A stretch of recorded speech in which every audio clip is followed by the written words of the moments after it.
안녕하세요. 오늘 저희가 좀 깊이 파고들 인물은 시몬 베유입니다. 철학자, 공장 노동자, 또 신비주의자, 평화주의자. 와, 이 수식어들이 한 사람에게 다 붙는다는 것부터가 좀 예사롭지 않죠. 1909년에 태어나서 1943년, 그러니까 겨우 34세에 세상을 떠났는데 그 짧은 생애 동안 남긴 생각의 깊이는 뭘까? 정말 엄청납니다. 많은 분들이 아마 배우하면 주의 집중이라는 단어나 아니면 그 점령된 프랑스를 위해서 스스로 굶어 죽었다. 뭐 이런 이야기 정도로 알고 계실 텐데요.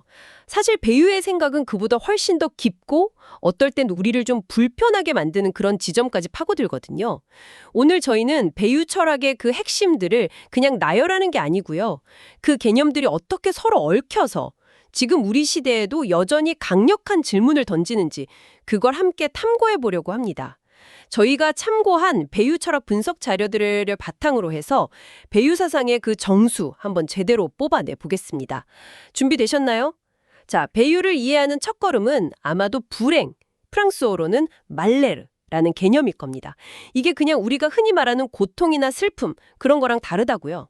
네, 그게 아주 결정적으로 다릅니다. 배유가 말하는 불행은요, 영혼을 정말 밑바닥까지 짓뭉개는 그런 특별한 상태예요. 단순한 고통, 그러니까 서퍼링 같은 거는 견딜 수도 있고 또 지나가면 나는 여전히 남아있잖아요. 근데 불행은 좀 달라요. 세 가지 요소가 동시에 덮쳐올 때 발생한다고 봤어요. 첫째는 아주 극심한 신체적 고통, 아니면 그 위협.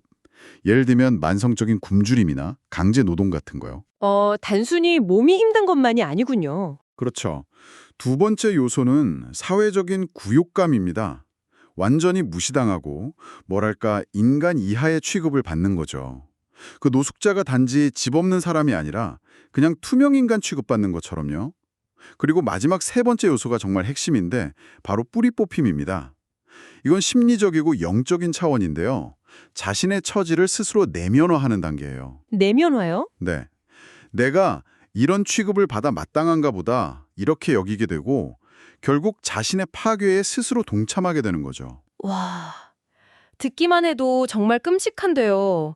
근데 배유는 이걸 직접 겪어보기 위해서 1934년에 직접 공장에 들어갔다고 들었습니다.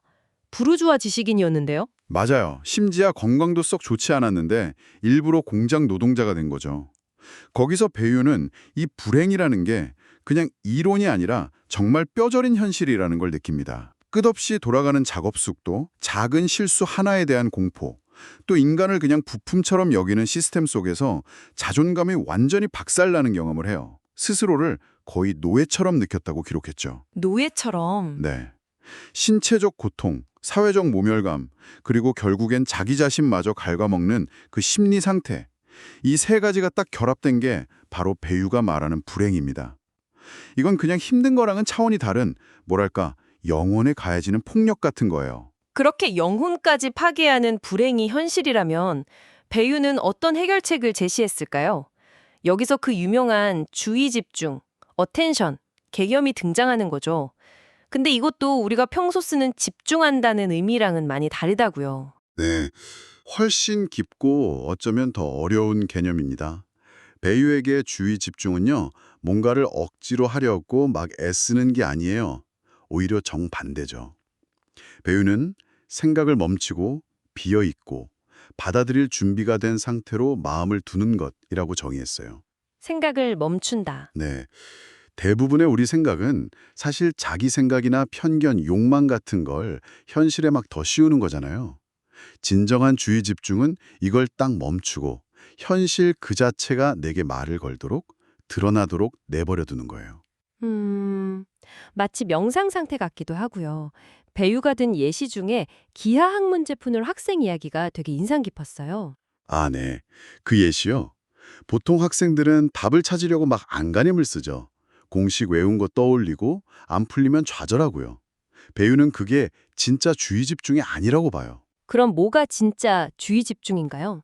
진짜 주의 집중은 답을 막 갈망하지 않고 문제 그 자체에 그냥 머무르는 거예요. 조용히 그리고 끈기 있게.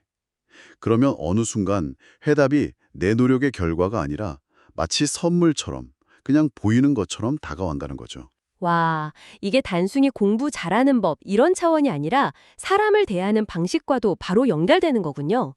특히 불행에 빠진 사람들에게 주의를 기울이는 것이 중요하다고 강조했죠.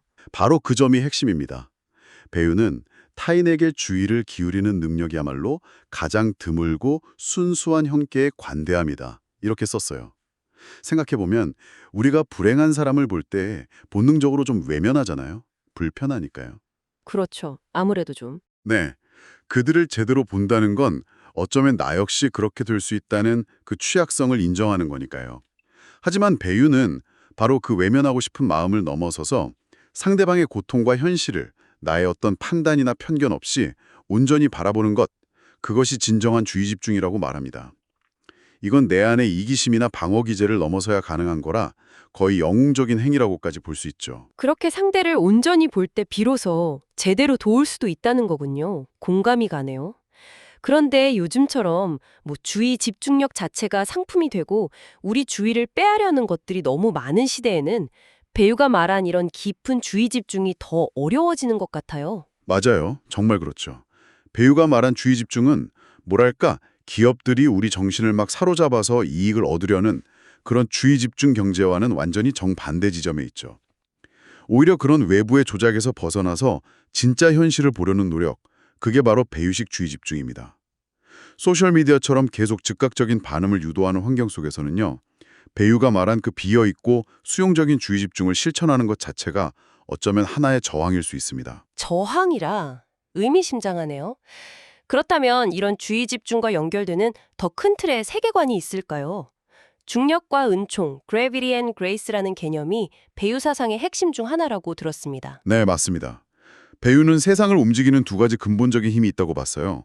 하나는 중력, 다른 하나는 은총입니다.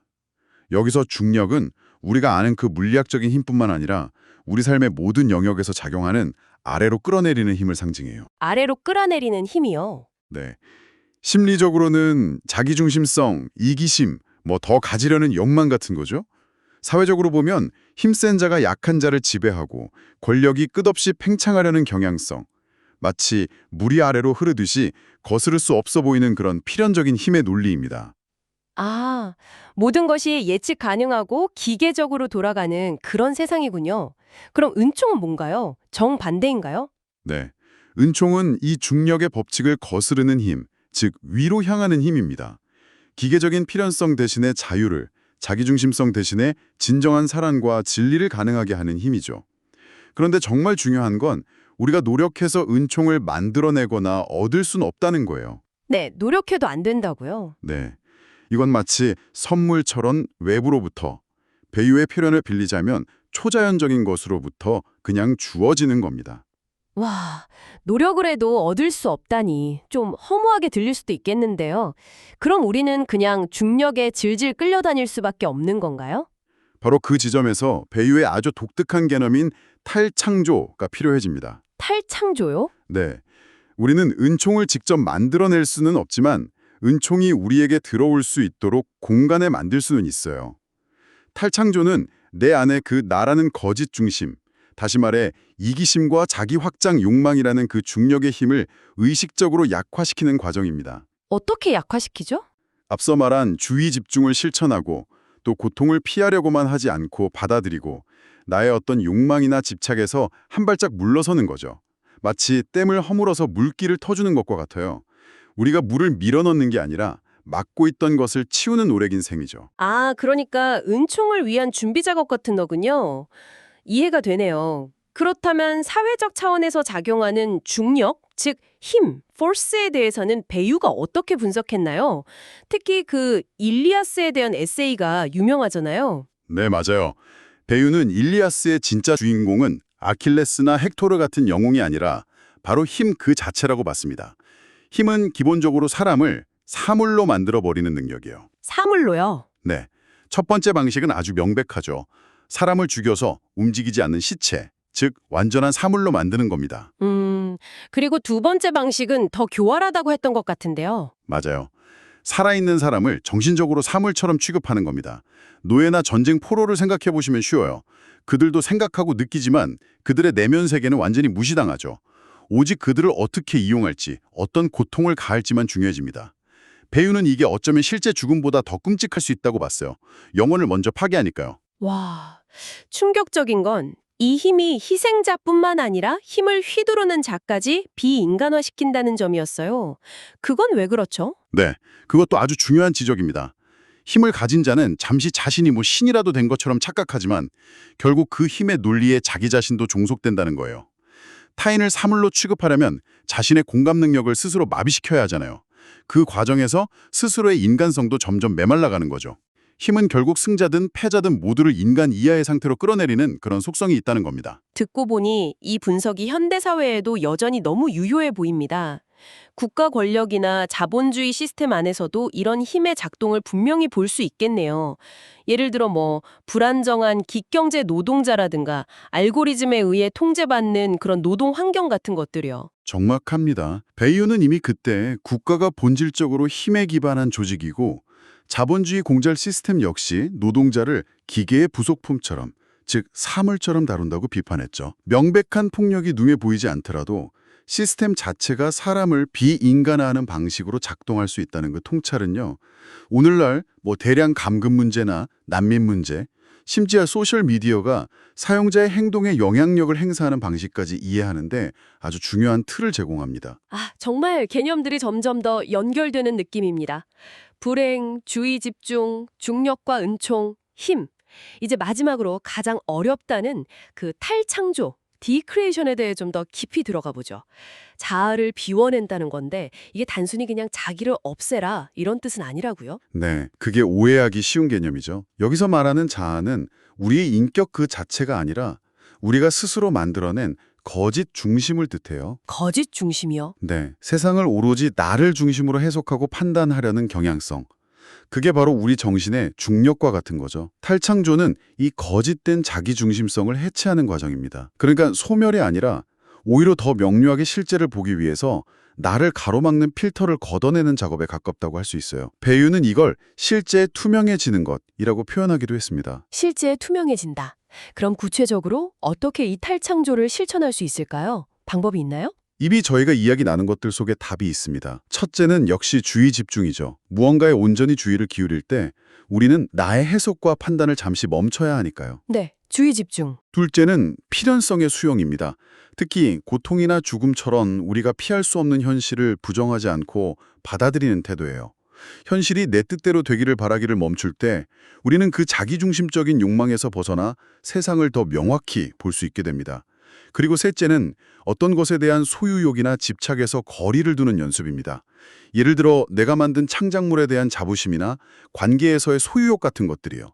그런 것들에서 좀 물러서는 거죠. 그런데 아까 불행 이야기가 나왔었는데 불행 자체가 탈창조의 기회가 될 수도 있다는 말은 좀 위험하게 들릴 수도 있을 것 같아요. 오해의 소지도 있고요.